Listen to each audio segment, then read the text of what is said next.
allez bien?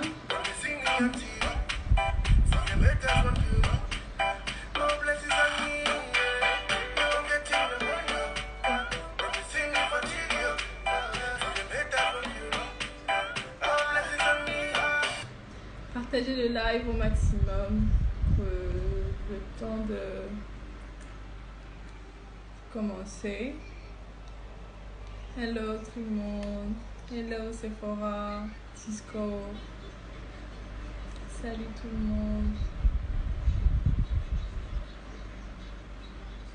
Afro Business and Books. Bonsoir. Nangadef, right?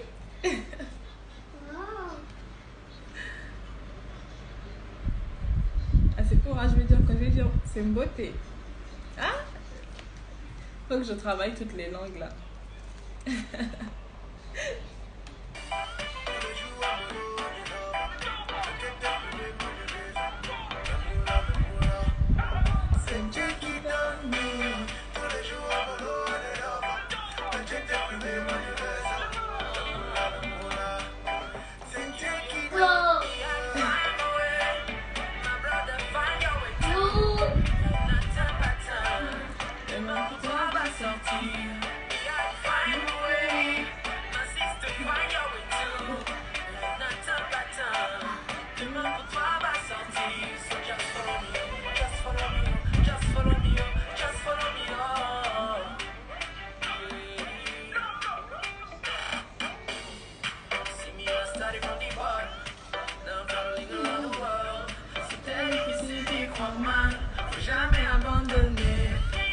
Alors Yawa c'est Stanley No Loco et Tizi Panchak, My Way, le titre, My Way.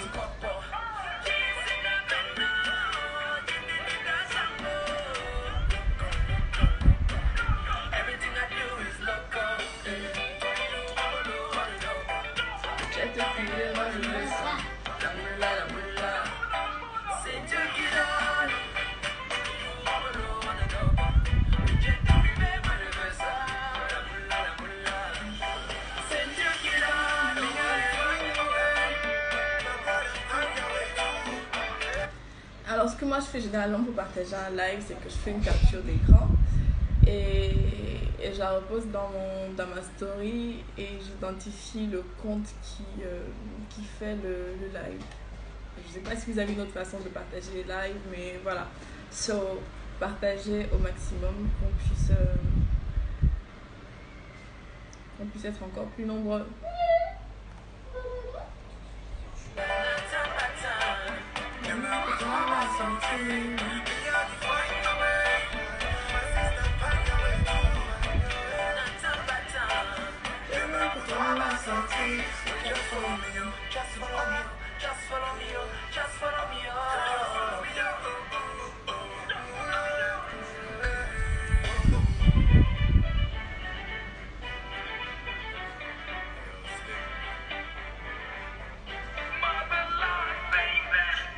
Okay. Take another shot.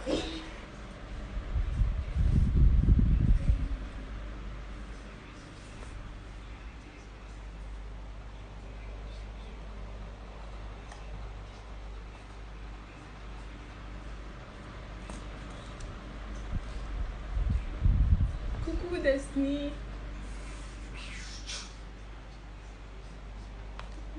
Bonsoir à tout le monde, bonsoir, bonsoir. J'espère que vous allez bien. Pour ceux qui sortent du confinement comme nous, j'espère que ça se passe très bien de votre côté.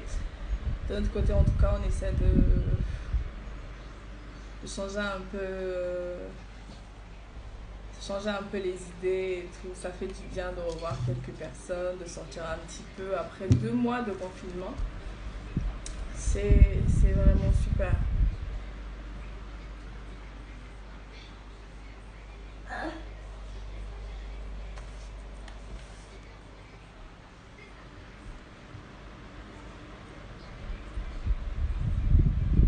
Alors, en attendant que Investir au pays se connecte, je vais vous rappeler déjà le thème du jour. Je pense que là, on n'a pas vraiment besoin de revenir sur des points comme le respect, vraiment toutes les choses positives, restons positifs et tout. Je vous fais confiance, je pense que tout sera parfait. Donc, je compte totalement sur vous. pense qu'on a besoin de revenir sur ce point-là. Alors, je vous rappelle rapidement le thème, c'est comment la jeunesse africaine peut mieux réussir là où les aînés ont échoué. Et on se demande du coup quelles pourraient être les clés pour que cette jeunesse-là soit actrice de son destin. Parce que pour ma part, je pense qu'on a beaucoup de compétences, beaucoup d'ouverture, d'opportunités même qu'on néglige parfois. Et c'est la raison pour laquelle je tenais à ce que ce soir, on ait un grand frère, Philippe Simon, qui puisse partager avec nous plus ou moins une partie de son parcours, sa vision des choses et des conseils, bien évidemment. Parce que d'après ce que moi, par exemple, j'ai pu apprendre sur le tas, c'est que même avec un boulot, like 9 h, 5 h, honnêtement, on s'en sort mieux quand même à côté, on a un petit quelque chose qui tourne. Ou alors même pour ceux qui n'ont pas de 9 h, 5 h, alors comment est-ce que je fais pour réussir dans mes projets? Comment est-ce que je fais? Qu'est-ce que je fais mal? Qu'est-ce que je peux mieux faire? C'est quoi les idées que je pourrais avoir que je néglige peut-être? Toutes ces petites choses-là. On a toujours besoin de l'avis d'une personne qui maîtrise en fait le domaine pour ne pas se perdre. Si l'idée pour moi c'est de pouvoir par exemple gagner là en 1 heure, de gagner 1 année ou 2 années, vous voyez, de gagner du temps en fait. De par son expérience, je pense que beaucoup pourraient avoir l'opportunité de gagner des mois, des semaines, des années, au lieu d'aller apprendre sur le terrain. Qu'est-ce que je peux faire? Généralement, on conseille de se tourner vers les personnes qui ont des compétences adéquates. Alors, je ne vous vois pas du tout partager. Je ne vois personne qui m'identifie là dans les stories. Partagez, je vous attends. Partagez. Je vois personne. À part Sephora, qui je vois vient de m'identifier dans sa story pour inviter les gens à se connecter à ce live. Je ne vois pas les autres. Allez-y. Come on.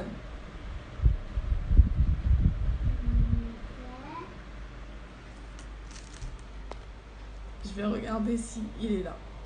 Alors, je vais appeler Philippe. Pendant que vous continuez de partager, le temps qui se présente vite fait, je vous laisse partager le live. Allez-y, allez-y. Je regarde, je vous surveille tous. Hein. Je vois, je regarde. Je vous surveille. Allez-y. Merci beaucoup, Sephora. Merci infiniment. Merci à Afro Business et Books et de soutenir, parce que c'est de cette façon-là qu'on est plus fort. Ce n'est qu'ensemble qu'on sera plus fort.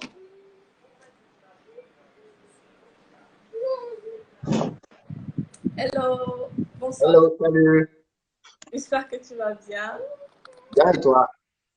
Très bien, merci. Cool, cool. Alors, c'est le confinement. Oh, le déconfinement, ça va bien, ça va. Bon, ça n'a pas changé grand-chose, hein, mais ça va, dans l'ensemble, ça va. Oui, c'est vrai que ça ne change pas grand-chose. Pour moi aussi, par exemple, que je ne renvoie pas la petite à l'école, j'avoue que je suis encore un peu confinée quand même. Parce que, non, mais bon, Je veux ça juste va. mettre... Comment? Non, je voulais juste mettre peut-être un peu plus de lumière. Ok. Oui, c'est parfait. C'est parfait. Voilà. Alors, bah, beaucoup de gens te connaissent ici parce que ce soit sur mon statut WhatsApp, que ce soit sur Instagram, que ce soit sur Facebook, tout le monde était genre, oui, bah, c'est super. Quelqu'un m'avait dit, oh oui, j'aurais trop aimé, je crois que je vais même télécharger l'application que pour voir ce live et tout. Donc, je me rends compte que beaucoup de gens te connaissent et adorent ce que tu fais. En tout cas, moi, j'en fais partie. Je te félicite et c'est super. C'est justement de par ces vidéos-là que moi aussi, j'essaie d'en apprendre un peu plus, de faire des recherches et tout sur l'avenir aussi. Parce que mon avenir aujourd'hui, c'est pas que le mien, c'est aussi celui de mon enfant, par exemple. Donc, qu'est-ce que je peux faire? Comment est-ce que je peux investir pour avoir déjà une meilleure vie pour moi et pour ma vie demain? Donc, ces petites choses-là, honnêtement, on apprend beaucoup grâce à toi. Merci infiniment de partager avec nous tes connaissances, comme je disais tout à l'heure, de nous permettre même de gagner des années. Parce qu'il y a des choses qu'on aura appris sur le terrain, qu'on aurait dû apprendre peut-être en 1 année ou se casser la figure avant d'apprendre. Mais grâce à toi, il y a beaucoup de choses qu'on apprend. Donc, Thank you. Thank Ça, you c'est very sûr. much. Merci à vous de m'inspirer aussi hein, et de continuer à partager. C'est très encourageant en tout cas de savoir que le travail qu'on fait est apprécié. Ça donne de la motivation et ça donne envie d'aller un peu plus loin. Donc, merci aussi à vous. On continuera à te donner de la force. C'est vrai que je veux dire qu'ensemble, on est plus fort. Vraiment, ensemble, on est plus fort. C'est comme une sorte de, tu vois, boomerang, ça va, ça vient et tout. Donc, je vais te laisser te présenter pour ceux qui OK. découvrent aussi ce soir et pour le plaisir même de ceux qui te connaissent déjà.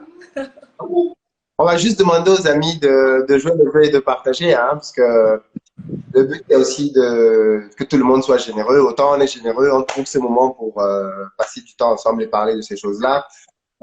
Autant à leur niveau, je pense que le minimum, c'est de partager, c'est gratuit. Donc, les amis à votre niveau, partagez dans vos réseaux, WhatsApp, Facebook. Bah oui, justement, c'est ça aussi, c'est ce que je dis souvent. Juste un petit partage, ça coûte rien. Vous savez même pas qui ça peut aider dans le tas. Peut-être que même vous, c'est vite fait, mais partagez parce que dans le tas, ça peut aider quelqu'un à vraiment changer. Je pense que si ma vie est super, la vie de mes amis, la vie de ma famille, donc en fait, c'est vraiment un gros impact. So, partagez vraiment, compte sur vous. OK. Donc, ça, c'est une, voilà. Ça étant dit, alors moi, je m'appelle Philippe Simo, effectivement. Je suis né et grandi au Cameroun. Je suis arrivé en France en 2008, je pense, janvier 2008, pour mon cycle d'ingénieur. Euh, Comme beaucoup de jeunes venus d'Afrique, j'avais plein de rêves quand j'arrivais en Europe, notamment des rêves par rapport à l'Afrique, parce qu'il faut toujours le rappeler. Mais quand on a vécu en Afrique longtemps et qu'on arrive en Europe et qu'on voit les facilités avec lesquelles les gens les l'une des questions que l'on se pose normalement, c'est mais waouh, pourquoi c'est comme ça ici et c'est pas comme ça chez nous? Donc, normalement, ça donne envie davantage de rentrer faire des choses au pays. Voilà pourquoi beaucoup de personnes de la communauté, en réalité, veulent rentrer faire quelque chose en Afrique. Mais il se trouve que la vie faisant, quand je termine mon diplôme, que je trouve mon premier job, que je commence à toucher mes premiers 2000 euros, je commence finalement à rentrer un peu dans l'univers du travail en Occident et avec les petits avantages que ça a. Je commence à me dire, enfin, sans même avoir besoin de me le dire, je commence de moins en moins à penser à cette Afrique que j'avais tant à cœur auparavant et à agir pour que les choses puissent changer là-bas. Jusqu'à ce que je me puisse avoir un moment de prise de conscience et que je me réalise en fait que, en réalité, ce que je faisais en Europe, moi je travaillais, alors à ce moment-là, bien évidemment, je travaillais dans le domaine de l'énergie d'abord. Je travaillais beaucoup dans des grands groupes pétroliers. Ensuite, j'ai basculé dans le nucléaire. J'ai fini par me rendre compte que ce que je faisais en réalité ne comptait pas vraiment.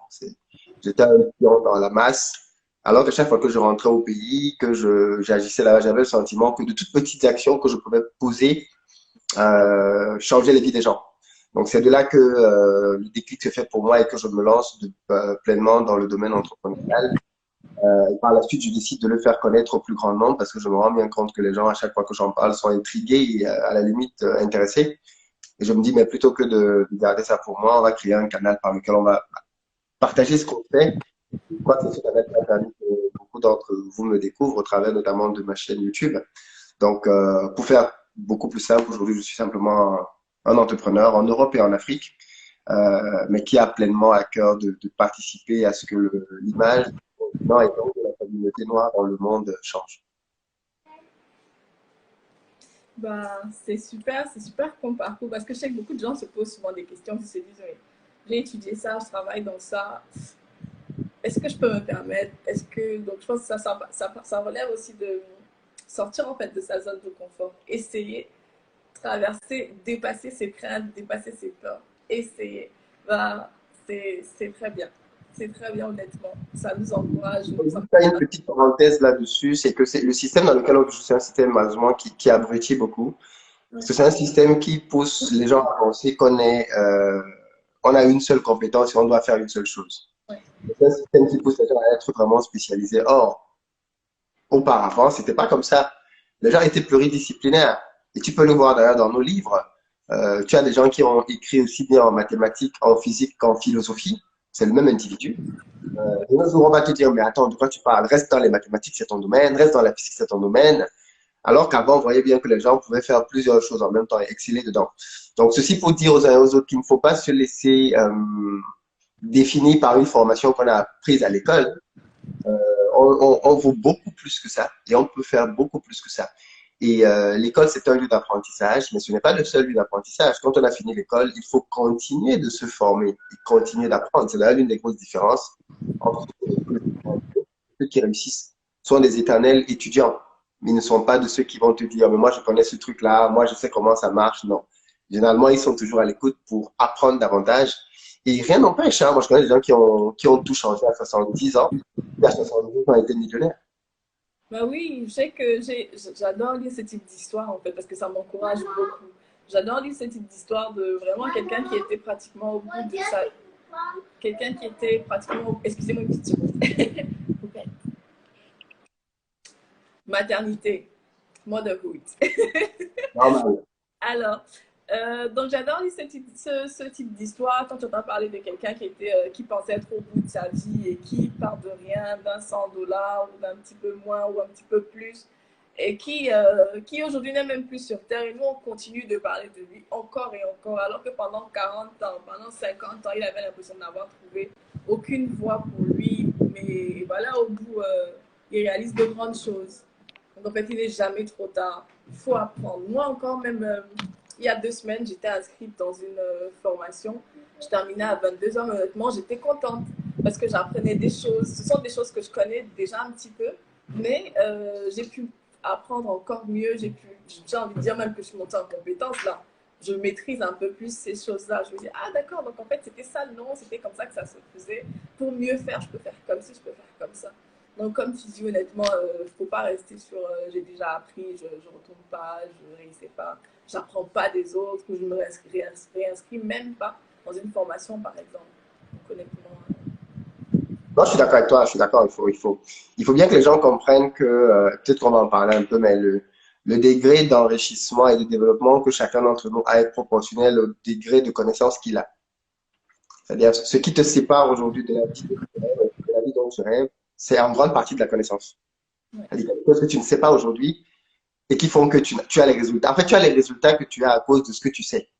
Si tu savais plus, tu aurais davantage de résultats. Donc, en fait, en réalité, quand on comprend ça, on comprend donc l'intérêt de toujours être dans une dynamique d'apprentissage et de formation, parce que c'est la clé qui va te permettre d'augmenter tous tes résultats financiers et dans tous les autres domaines. L'apprentissage, l'apprentissage, l'apprentissage. Ne jamais cesser, ne jamais cesser d'apprendre. Et ça passe par plein de canaux. Ce live, par exemple, va être un canal d'apprentissage, mais il n'y a pas que ça. Il y a des canaux comme les livres, dans lesquels il y a vraiment des choses, même si les gens n'aiment pas aller vers les livres, même si tout le monde le dit, mais les gens ne lisent pas beaucoup. Mais il n'y a pas que les livres, il y a des formations en présentiel, des formations maintenant, il y a plein de manières de moyens. On ne peut plus en 2020, en tout cas, trouver une excuse pour ne pas se former. Ah, mais c'est honnêtement, pardon, ça m'arrive d'avoir envie de faire quelque chose et je me rends compte que ça m'a peut-être pris 6 mois pour décider de le faire parce que je pensais que je n'avais pas les compétences. Mais le jour où j'ai décidé d'aller faire des recherches, même ne serait-ce que sur YouTube, j'arrive à faire ce que je pensais ne pas pouvoir faire. J'ai pu mettre, par exemple, sur certaines pages que je gère des automatismes que je n'étais même pas. Enfin, tu m'aurais dit il y a un mois que je pouvais les faire, je t'aurais dit non. Mais Google, euh, euh, YouTube et tout petit à petit, il y a toujours, en fait, même step by step, tu regardes comment est-ce que je peux le faire. Tu essaies. Et à un moment donné, si je bloque, j'ai peut-être un ami qui a des compétences dans le domaine, je l'appelle, lui dis, ok, je suis bloqué à ce niveau-là. Comment est-ce que je peux faire? Il me dit, ok, essaye tel outil, essaye ceci, essaye cela. Et au final, je suis tellement proud, je me dis, waouh! Donc, si j'avais ouvert mon esprit plus tôt, si j'avais décidé d'apprendre plus tôt, j'aurais réussi à le faire. J'aurais pas pris 1 mois, 2 mois, 6 mois à attendre que, parce que des fois on attend même que quelqu'un soit disponible. Peut-être parce qu'on n'a pas les moyens, parce que après si on a par exemple les moyens d'aller payer quelqu'un qui va le faire en 2 jours, une semaine, un mois, c'est super. Mais je sais que beaucoup d'entrepreneurs, par exemple, n'ont pas forcément les moyens de se payer certains outils ou de payer certains professionnels pour certaines choses. Alors, comment on fait? Je pense qu'il y a toujours une solution derrière. En tout cas, pour ma part, j'ai beaucoup appris vraiment pendant ce confinement. Et j'ai envie de continuer encore et encore sur cette lancée-là. Quelqu'un qui est en Europe et qui dit que l'argent l'empêche de faire des choses n'est pas honnête avec lui-même. il y a toujours des moyens de faire, même quand on n'a pas de l'argent. Il faut juste être conscient que dans la société occidentale, quand quelqu'un veut vraiment quelque chose, il a les moyens de le faire. Malheureusement, beaucoup de gens se cachent derrière des prétextes.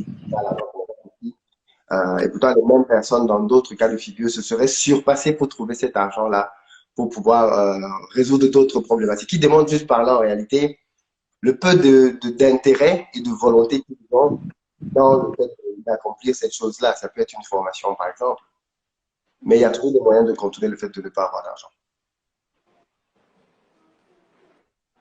Et c'est vrai parce que même, je regarde, je te prends un exemple. En début d'année, là, j'avais partagé, quelqu'un m'a envoyé sur WhatsApp une sorte de challenge d'épargne sur l'année. Et j'avais reçu beaucoup de commentaires de jeunes qui me disaient non, mais quand tu partages ce type de choses, tu ne penses pas à nous. Comment nous on fait pour épargner? On n'a pas d'argent et tout. Et, et ça, c'était vraiment le 1er janvier. Moi, je suis née le 2 janvier. Ma famille m'avait fait une petite fête surprise et tout. On s'est retrouvés après avoir dîné. On allait faire un tour dans une discothèque au Cameroun. Et j'étais assise là. Je me disais, mais ils se moquent de moi ou bien ces jeunes? Parce que comment les filles ou les garçons étaient sapés, je ne sais même pas, il y a des choses que moi, je n'ai même pas dans ma garde-robe. Les téléphones que ces enfants avaient en main, ou même les jeunes, même de mon âge, ou un peu plus jeunes. Même moi, peut-être que j'avais même pas ça. Mais ils te disent quand même que quand tu leur demandes d'épargner, c'est trop. Où est-ce qu'ils vont prendre de l'argent? Ils sont étudiants, ils n'ont pas de revenus. Vous n'avez pas de revenus, mais vous réussissez, comme tu as dit, à trouver les moyens pour acheter des choses qui ne vous servent même à rien, en fait, au final. Parce que oui, tu vas aller t'acheter l'iPhone 11 Pro Max, je sais pas moi, 1600, 1800 euros, où tu vas faire des sacrifices ou même sacrifier ton âme pour l'acheter. Mais quand on va te demander d'épargner 1000 francs par semaine, tu vas dire que tu ne peux pas. Honnêtement, le challenge, c'était, il y avait même 50 francs. Je dis même 50 francs qui te permettaient. Je disais aux gens, même en épargnant 50, au final, en décembre, c'est basique, hein, mais ça te permet même d'acheter un cadeau d'anniversaire de Noël à ton enfant. Tu évites d'aller cogner chez ton voisin, chez ta tante, chez ta cousine, d'appeler ton frère qui a lui-même ses problèmes et de lui dire oui, c'est Noël, je n'ai même pas 10 000 pour acheter la bille ou le jouet à mon enfant. Tu aurais épargné 50. Je dis seulement 50, ça t'aurait épargné ce truc-là. Donc, il y avait vraiment 50, 100 francs, 1000 francs, 2000, tout ce qui était possible. Mais les gens réussissaient à me dire non, non, non, nous on n'a pas. Quand tu partages ce type de challenge, tu veux que nous on épargne comment et tout. Je me dis, mais vous rigolez ou bien? Donc, Je préfère ne pas commenter ça. Je vais alors, bon, par rapport au sujet, on va y aller. Donc, ce qu'on va faire pour ceux qui nous regardent, c'est déjà, on va commencer par quelques questions que j'ai pu noter et quelques questions que j'ai reçues aussi d'autres pages comme Afro Business and Books. Et après, on pourra prendre quelques questions. OK. Ne s'embrouille pas parce que des fois, pendant les lives, essayer de parler, lire les questions qui montent, c'est pas évident du tout. Donc, on va essayer de structurer comme ça. Alors, pour ma première question, j'ai envie de savoir, d'après ton expérience et ton vécu, en fait, quels sont pour toi les mots qui freinent ou qui plombent, en fait, la prospérité chez nous, les jeunes Africains? This is a hard subject. S'il faut parler de ça, on va être là jusqu'à demain. Rien que ce sujet-là. Le premier obstacle pour moi que je vois dans la communauté, dans lequel j'ai vécu moi-même, se trouve dans la tête des gens. Et ça s'illustre bien par ce que tu as dit tout à l'heure, des jeunes qui te disent qu'ils ne peuvent pas épargner 50 francs. C'est que malheureusement, nous vivons dans un contexte dans lequel nous avons admis nous-mêmes. C'est le meilleur moyen de ne pas avancer dans la vie. D'accepter que tu ne peux pas faire mieux que le résultat que tu as déjà. Tu connais l'histoire certainement de l'éléphant. On voit souvent des images comme ça qui sont impressionnantes, hein, notamment un grand et puissant éléphant qui sont attachés à des petites chaises par une petite corde et ils ne bougent pas du tout. Ils sont assis là docilement. Il se trouve que pour en arriver là, cet éléphant a été dans le bas âge. Quand les éléphantaux viennent au monde, on les attache avec une corde au niveau du pied qu'on relie à un gros arbre très, très dur. Et l'éléphanteau, au début, essaye de toutes ses forces pendant plusieurs jours. Et il sait ceci jusqu'à ce qu'à un moment donné, il se résigne complètement. Et quand il finit par se résigner dans sa tête, il fait un lien très simple. Chaque fois que j'ai la corde au pied, je ne peux pas bouger. Donc, il doit avoir de cette corde-là pour le bloquer dans toute sa vie. Parce qu'on a pu lui faire intégrer depuis le plus bas âge que la corde était quelque chose qui était plus fort que lui. Et je trouve que c'est le sentiment que je vois prédominer dans la communauté. Que je vois prédominer chez les jeunes. C'est le sentiment que je vois prédominer même chez les moins jeunes. Une sorte de défaitisme, une sorte que ce qu'on appelle souvent le mindset, une certaine mentalité tend à croire qu'on n'est pas suffisamment capable par nous-mêmes de faire les choses. Ça se traduit bien évidemment de différentes manières. Et les séquelles de ça, je pense qu'on les tient bien évidemment de la période coloniale et d'esclavage, qui font partie de ce moment-là que l'on peut subir pendant quelques instants et et dont le traumatisme dure très longtemps. Pour illustrer ça, je pense voir des exemples qui sont très choquants, mais une femme qui a été violée, elle est violée pendant 5 minutes, mais ça la traumatise tout le reste de sa vie. Il ne faut pas penser que parce que c'est quelque chose qui est passé il y a très longtemps, que ça ne peut plus avoir de traces. Si, la preuve, nos attitudes, notre complexe par rapport parfois à l'homme blanc, par rapport à la femme blanche, traduit bien le fait qu'il y a là dans nos vies. Et donc, ce sont ces séquelles-là qui ont fait qu'aujourd'hui, nous sommes une génération qui croit, malheureusement, pour une grande partie en tout cas, que son salut lui viendra d'ailleurs. Peut-être voir que la jeunesse est souvent, et même pas que la jeunesse, la politique nous est d'ailleurs amenée à ça.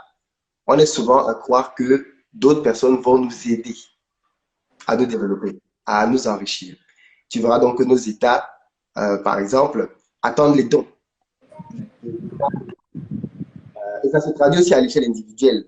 Ton frère ou ta soeur qui est au pays va attendre que tu l'aides. Oui. Les gens sont tout le temps en mode aide-moi, aide-moi, aide-moi. Et donc, de fait, ils démontrent bien qu'ils sont dans une mentalité qui est improductive pour la richesse. C'est une prison dans la tête. Et je pense que la première barrière, donc, qu'il y a et qu'il faut détruire dans la tête de tout individu qui veut réussir, c'est cette barrière-là. La barrière de oui, tu en es capable. La barrière de la confiance en soi. La barrière de tu ne vaux pas moins qu'un autre. La barrière de si les autres ont pu l'accomplir, tu peux l'accomplir. D'où la nécessité, à mon avis,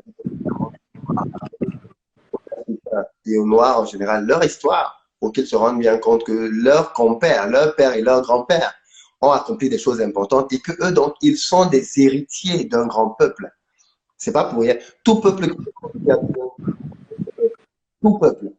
Parce qu'on va s'appuyer dessus pour dire, voilà ce qu'on a fait dans le passé, on peut encore faire la même chose. Donc aujourd'hui, je pense que c'est l'un des premiers blocages. Voilà pourquoi est-ce que j'incite vraiment le maximum à se lancer et à créer des choses.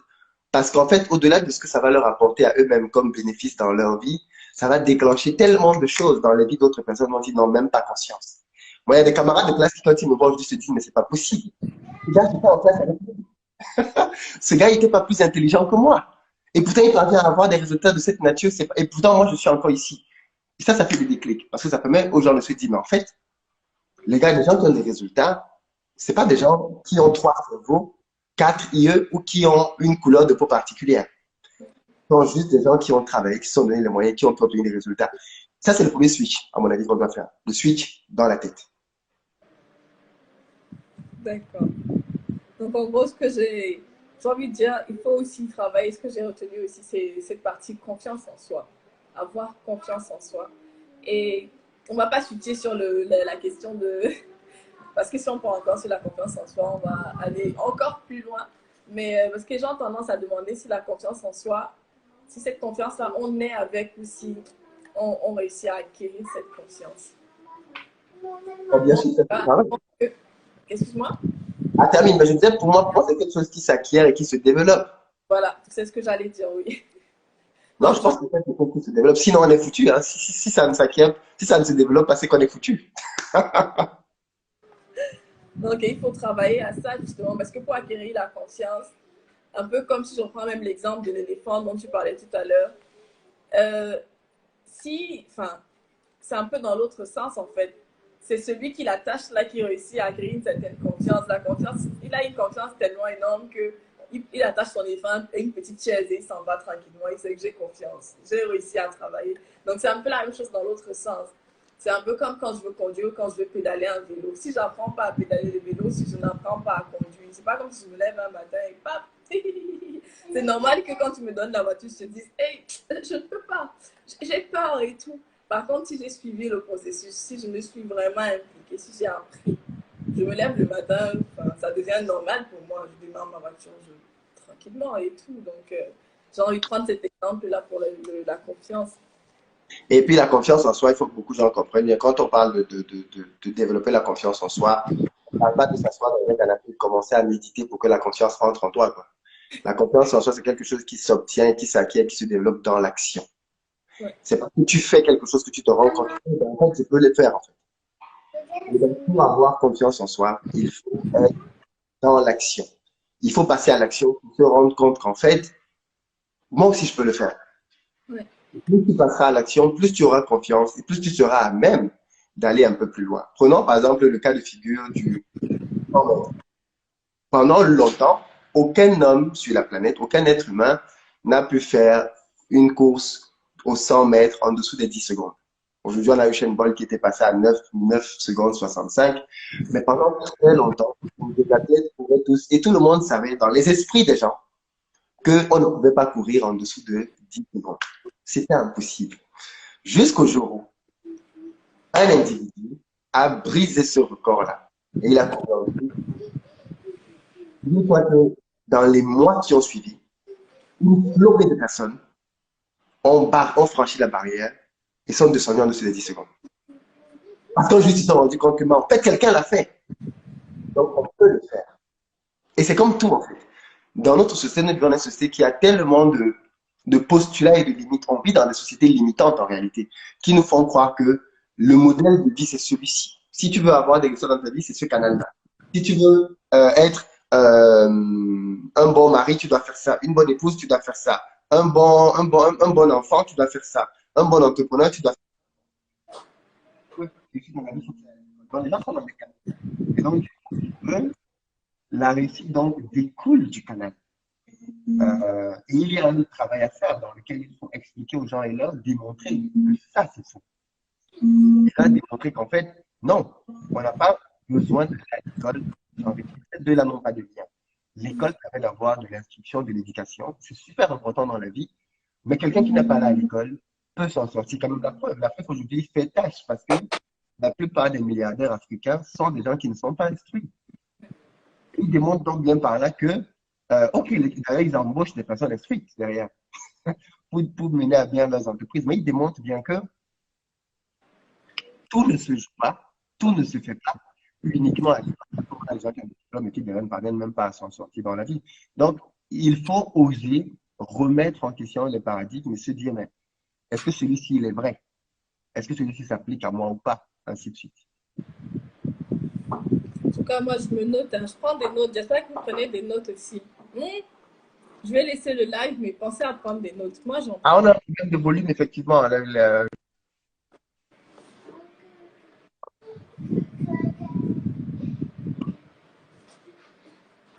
Allô? Là, c'est bon. Je ne t'entendais plus bien. D'accord, ok. Donc, je disais que moi, je prends des notes. J'espère que vous prenez des notes aussi. C'est important de noter. Je laisserai le live, mais prenez des notes, c'est important. Alors, moi, je vais passer à ma seconde question. Après ce qu'on s'est dit et tout, d'après toi, quelles sont les pistes, en fait, pour sortir de cette impasse? Et quelles sont, par exemple, les astuces que toi, tu as pu essayer, que toi, tu as pu tester, expérimenter dans ton processus de formation, de transformation plutôt? On avait commencé déjà à répondre. Le maître mot réside bien évidemment dans l'éducation, parce que on est aussi parfois dans ces états amorphes parce qu'on croit des mensonges. Et rétablir la vérité est super important. Il faut que les gens s'instruisent, que les gens apprennent effectivement leur histoire, qu'ils sachent bien qu'avant l'arrivée du blanc, l'homme noir vivait, il n'était pas un barbare et non civilisé et que c'est l'Occident qui est venu lui apprendre la civilisation. Il faut que les gens aient cette connaissance-là déjà de leur passé et de OK, voilà ce qu'on a pu bâtir. Voilà. Et puis, de nos jours, comme vous disiez, il faudrait que les gens puissent réaliser juste que ce qui fait la différence entre eux et les autres, c'est la connaissance. La connaissance. Et une fois qu'on a la connaissance, le travail. Je ne pense pas que les Africains soient moins travailleurs que les autres. Ils ont peut-être besoin de structuration, d'organisation, de méthodologie pour pouvoir exceller dans leurs résultats eux aussi. Mais ils ne sont pas moins intelligents que les autres. Ils ne sont pas moins instruits, moins tout ce que tu veux. Et là, je pense que c'est super, super important de pouvoir rappeler ça aux gens. Et derrière, donc, il faudrait que les gens se lancent. Moi, c'est ce que j'ai fait, en fait. Avant de me lancer dans l'agriculture, je suis ingénieur industriel. Ça n'a rien à voir avec l'agriculture. On ne parle ni de maïs, ni de plantain, ni de manioc à aucun moment dans ma formation. Et pourtant, à un moment donné, je me suis dit, c'est un chemin qui peut être porteur, c'est un chemin qui emploie beaucoup de jeunes, c'est un chemin qui permet de c'est un chemin en grande demande. Allons-y, allons essayer.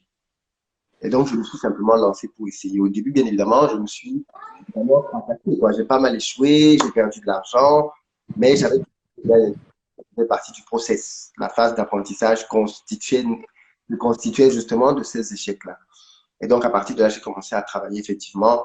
Et plus je travaillais, et plus je prenais confiance en moi dans le fait que et puis surtout, mais tellement qui est important, c'est que euh, en réalité, quand tu as des résultats, ou même quand tu n'en as pas, moi j'ai toujours cru que le manque de résultats n'était pas dû au fait que je ne pouvais pas, il était juste dû au fait que je procédais mal. Donc en fait, tout ce qu'il fallait faire, c'est changer la manière de faire, changer quelque chose dans le process pour pouvoir mieux faire les fois d'après. Et ça s'applique à tous les business en réalité. Ça s'applique aussi dans le domaine dans lequel tu es. Tu as les résultats que tu as, comme on disait tout à l'heure, parce que tu sais le nombre de choses que tu fais.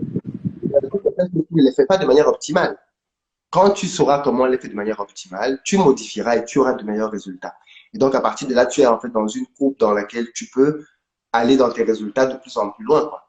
Et c'est vraiment que maintenant, quand je veux me lancer dans un projet, ce qui est vraiment important pour moi, c'est plutôt qu'est-ce que ça va me coûter, qu'est-ce que ça va me demander, est-ce que je suis prêt à payer le prix que la réussite de ce projet-là va demander.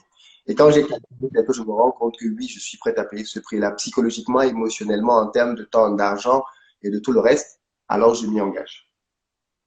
Bah, tout à l'heure, tu as parlé d'échecs, par exemple, et ma question suivante, c'était justement de savoir c'est quoi le plus difficile, en fait, dans le parcours de réussite. C'est quoi pour toi, par exemple, le plus difficile? Ah, le plus difficile, c'est le découragement. C'est pour ça qu'on dit que celui qui persévère jusqu'au bout est sûr d'une chose, c'est qu'il réussit.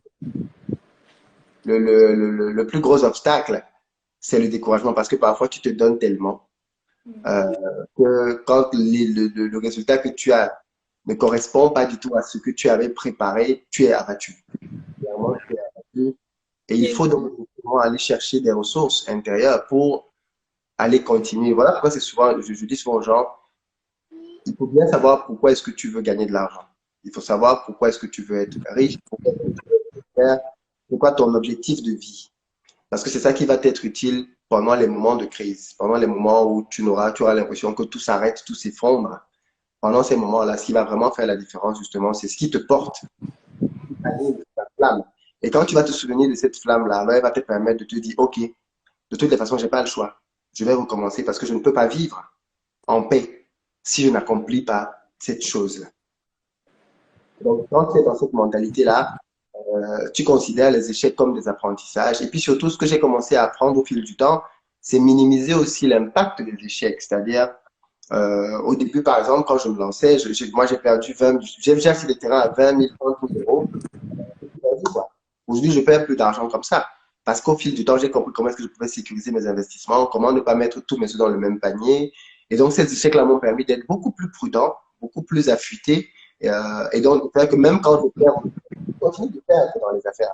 Même quand je perds aujourd'hui, ce ne sont plus des pertes de la même ampleur et ça n'a plus le même impact derrière. d'accord. Et si, par exemple, tu devais revenir en arrière, est-ce qu'il y a des choses que tu changerais? Si oui, ce serait quoi ces choses-là? Oh, je me serais lancé beaucoup plus tôt. Je me serais lancé beaucoup plus tôt. La vie d'entrepreneur me convient très bien parce que, comme je disais tout à l'heure, j'ai le sentiment quand même en tant qu'entrepreneur que j'ai un réel impact dans la vie des gens, j'ai un réel impact. dans ma communauté, j'ai un réel impact dans ma famille, auprès de mes amis. Je contribue à faire que les gens qui peut-être n'y croyaient plus se relèvent. Comme tu le dis, par exemple, quand tu es allé faire un live avec moi, les gens étaient plutôt ont bien accueilli la nouvelle parce que je pense que le travail que je fais est compris par l'immense majorité des personnes pour ce que c'est réellement. Et c'est rare, malheureusement, dans notre communauté d'avoir. Je pense qu'on devrait en avoir davantage. Mais moi, ce que je me dis, c'est que euh, on a tous des dons, des talents. On est tous des dons et des talents les uns pour les autres. Le problème, justement, de notre éducation, c'est quand les gens cachent leur lumière. C'est-à-dire, plutôt que de montrer ta lumière pour qu'elle éclaire le maximum de personnes, les gens la prennent et la cachent. Ils essaient de la cacher dans leur coin, ainsi de suite, ne réalisant pas qu'en fait, en faisant ça, malheureusement, ils sont en train de se détruire eux-mêmes, quoi, et de détruire le travail et l'œuvre qu'ils auraient pu accomplir. Donc, je suis très porté sur ces valeurs-là.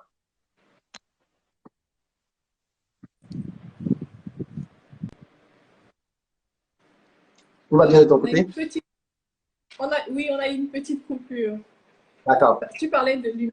Tu disais qu'en cachant cette lumière, ils ne se rendent pas compte qu'ils sont en train de. Oui.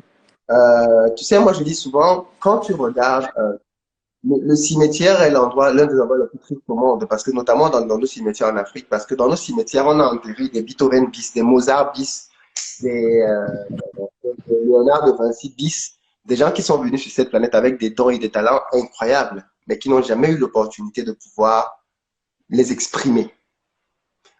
Des gens meurent sans savoir qu'ils étaient doués pour la guitare, ils n'ont jamais vu une guitare.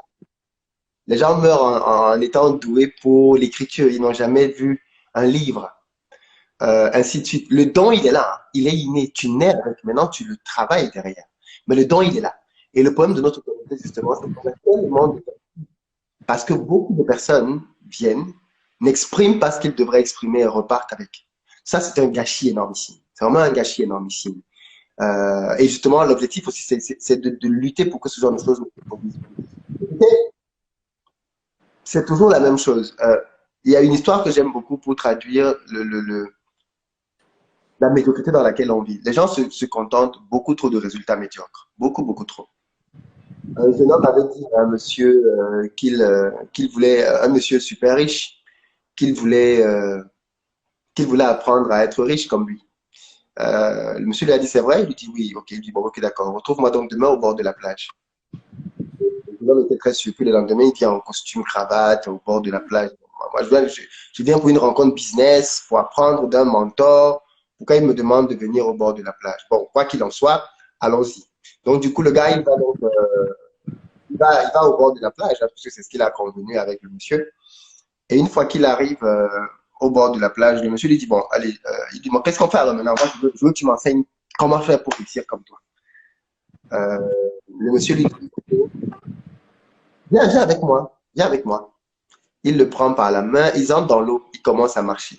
Ils commencent à marcher et ils entrent petit à petit de plus en plus en profondeur. Arrivé à un niveau où l'eau est vraiment assez, commence à arriver à un niveau assez intéressant, le vieux prend donc la tête du jeune et il la plonge dans l'eau. Le jeune ne comprend pas ce qui se passe. Juste que ce qui est supposé être un jeu ou je sais pas trop quoi d'autre dans sa tête se transforme en quelque chose quand même assez bizarre. Et là, la tête dans l'eau. Et là, franchement, il commence à se rendre compte qu'il commence à étouffer, quoi. Et quand il veut sortir la tête, il se rend compte que le vieux le bloque, la tête dans l'eau. Et là, il commence à se débattre de toutes ses forces, de toutes ses forces. Le vieux essaye de le maintenir, mais le gars, il lui dit, ça devient pour le coup une histoire de vie ou de mort, quoi. À tel point qu'il finit par ressortir de là en étant complètement juste... le vieux lui dit, le jour où tu voudras réussir, comme tu essayais de te sauver là, rien ne t'arrête. Le problème de beaucoup d'entre nous, c'est que, pour être totalement transparent là-dessus, on rêve de vie pour lesquelles on ne veut pas payer le prix. Les gens disent, ouais, j'aimerais bien avoir, je sais pas moi, j'aimerais bien avoir 1 million d'abonnés sur mon compte Instagram. Est-ce que tu es prêt à payer le prix pour avoir 1 million d'abonnés sur Instagram? Non. Ouais, je voudrais avoir 10 000 euros tous les mois dans un business. Ok. Est-ce que tu es prête à Alors, payer une le petite prix pour coupure. avoir 10 000 euros? Encore une coupure? Je sais pas ce qui se passe. C'est bon là ou pas? J'ai des petites coupures de mon côté.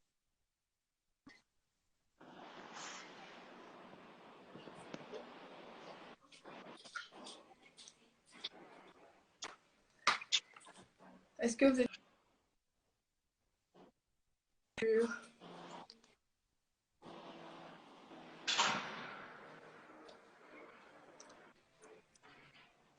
Ouais, Est-ce que tu m'entends? Moi, je te. C'est ça, ça.